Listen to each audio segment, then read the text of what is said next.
There was a second thing that I read in the Disciplined Agile book, which caught my attention, and it tickled my fancy. And I liked it to a certain extent, but only to a certain extent, because I don't think it's across the board advisory of what the future form of working will be. And I kind of felt it was a return to the past segment. And what it basically said was, and this is something I've always understood. I think a lot of project managers were not aware of this. There's a strong relationship between product management and project management, especially if you're producing products. Yes. A project lifecycle is a subsegment of the overall product lifecycle. We basically are I always use the analogy, if we were the space shuttle, we're the boosters that gets it to that level where it's stabilized and won't blow up, right? Yeah. Has a certain speed and velocity, and then there's a better way of managing it. But one of the things it said in there, which I thought was very interesting, it said that kind of the future of working that we'll have to entertain is if you're going to create squads that are awesome and they produce a product. And I think it was originally in line with the IT principle, because the end of a project in IT is the beginning of a project, right? So if you're going to take the iPhone, for example, when you're finished with the first iPhone, you're going to continue working on the second. It never ends. It never ends. So this concept, which I always thought was highly artificial and sensible in some projects, but from an overall strategic standpoint is a handicap for project thinking.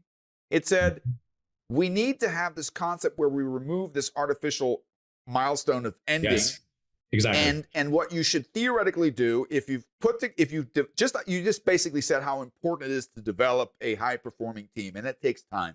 Critical. Yes. Why would you want to discharge them? Why would you want to say, now go back to your line organization? Why not say, hey, listen, you're so valuable to the organization. Your lessons learned are valuable, and your lessons from the previous product iterations should go into the next.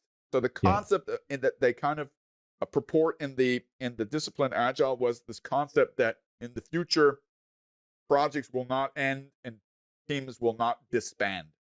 Yes, exactly. What are your thoughts on that? You agree with that across the board? Absolutely, 100% agree with that concept. Let's take Agile out of the picture for a moment. Yeah. Let's just organization. This is about organizational design, team topologies. It has very little to do with Agile. The only reason that Agile is in this conversation is because it was made really obvious and really prevalent in the framework that in order to make Agile work, you need these stable teams. Yeah. Right.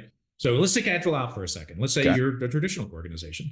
Now, I'm sure you've worked with a lot of organizations, Mark, tons of organizations, and they all do the same stupid thing.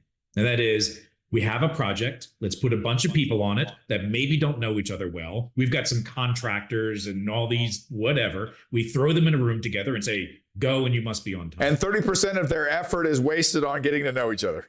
Exactly. It's the Tuckman model, right? Forming, storming, norming, performing, right? They got to form, they got to storm, they got to get to know each other. We tend to forget the human dynamic of building teams. Yeah. And they're very, very separate things. Frameworks, processes, all good, all useful. But if you don't build a great high performing team, your project is going to have a huge amount of risk. Yeah. Build your teams, keep them stable as much as you can, right? It doesn't mean they're going to be together forever, but keep them as stable as possible. Yeah. You still have the opportunity of bringing some people in and out if you need to, but keep them generally stable. The data becomes consistent. They become high performing. Their lessons stay within the team. They get tribal knowledge. There's all kinds of good stuff when you build that structure, that social structure of a team. That's what that is. Build a team of great people, and then your projects are going to have less risk as a result.